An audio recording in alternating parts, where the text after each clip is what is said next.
Let's talk about another area, marketing area, which causes a lot of confusion, and there's been some changes in that. In the old days, well, actually, still right now today, because the final, have not come out. But marketing is a user disclosure of PHI for to try to get somebody to buy whatever it is that you're selling, to give it to them. And there's a new definition for that. But there was an exception for face-to-face communications, promotional gifts of nominal value, and then there were exceptions, so-called exceptions under the healthcare operations rule. So they moved all that kind of stuff around, and I'm going to go step by step through it fairly quickly, but it's a very complicated rule the way that it's written. So I'll see if I can walk it through and give you an idea of what it means to a covered entity at this time. First of all, let's start with basic definitions. Remuneration, key definition, is the direct or indirect payment from or on behalf of a third party whose product or service is being described. So it has to be direct and it can be indirect payment. That causes trouble, causes analytical problems. Is the person getting paid for making a communication or not? We can talk a little bit about that in a sec.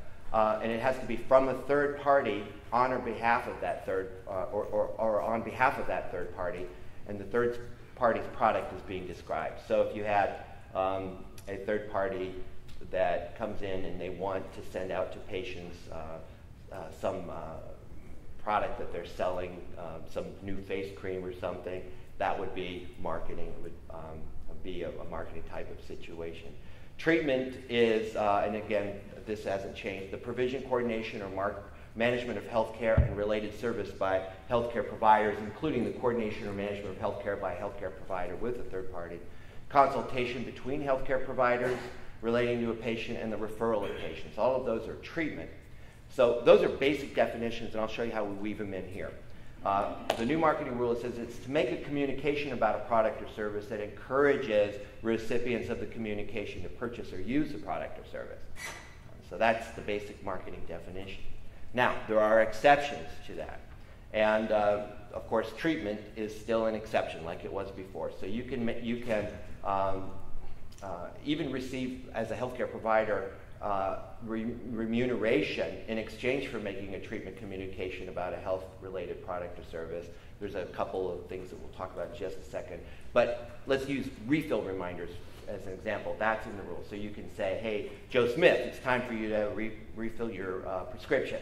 And that's okay under the marketing rule.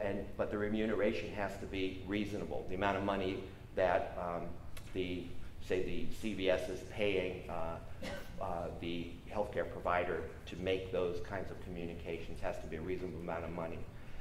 And then there's some exceptions for unremunerated healthcare marketing, and it's the old operations communications. And let me describe those a little bit. If there's no money being exchanged, what you can do is you can make a marketing communication that describes health-related products or service or payments for those products or service that are provided by or included in a plan of benefits. That's under the health care plan. This includes communication describing a provider network or plan network or case management or case coordination or plan enhancements or replacements, health-related products or services available only to members that are value-added. And it also allows you to make these types of communications for case management or care coordination. So if it's unremunerated, you're allowed to do that under the marketing rule. So if we go back and we look at it again another way, marketing includes communications about a product or service that's intended to get the person to buy the product or service that are not included in the exceptions that I talked about, and that are otherwise found in the exceptions, but no money is being exchanged.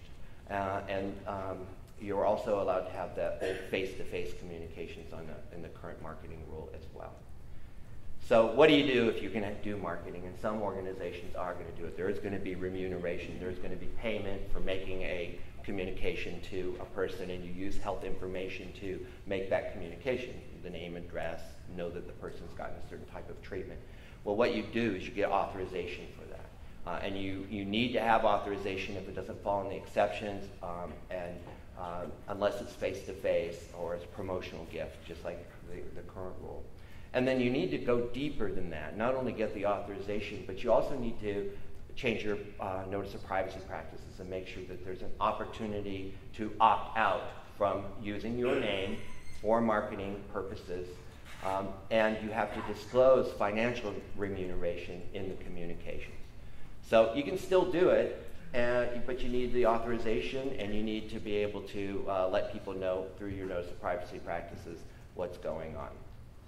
So we got 5 things here too, and we all know there's more than 5 things, but these are the top 5 that I've seen out there. You want to know if your organization is providing communications to persons involving the use or disclosure of PHI. If your organization is doing it, can you categorize these communications as either marketing or not marketing meaning an exception? Has the organization identified when direct or indirect remuneration is exchanged for the communication? This indirect, and I don't want to go into a lot of detail, but it can be very tricky. What happens if you have a healthcare provider and a pharmacy working together, and how much money is being paid to do? And you're seeing more and more of this, right? You're getting things from your health plan saying, use this pharmacy, go to the Minute Clinic or whatever they have.